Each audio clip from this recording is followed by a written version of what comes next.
Welcome to Control Theory, Lesson 3. Today, we'll explore the main tasks in control engineering and learn about two fundamental control schemes, feedforward and feedback control.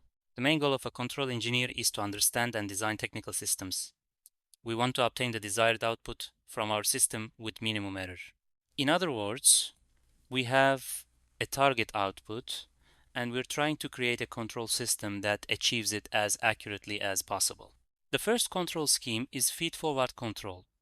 In this approach, the feedforward controller provides an appropriate input directly to the plant based on the reference signal.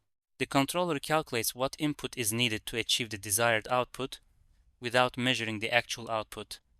This is also called open loop control.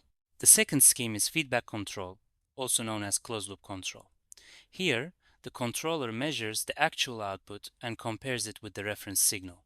The difference between them is called the error. The feedback controller continuously tries to minimize this error by adjusting the input. However, disturbances can affect our system and prevent us from getting the exact output we want. That's why feedback control is powerful. It continuously corrects for these disturbances.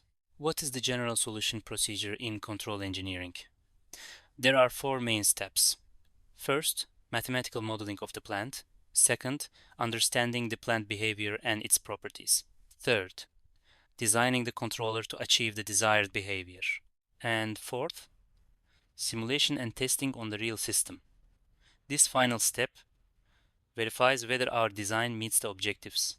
In this course, we'll focus on the first three steps, working with single input, single output systems, or SISO. In the upcoming lessons, we'll gradually introduce physical and mathematical modeling. See you in the next lesson.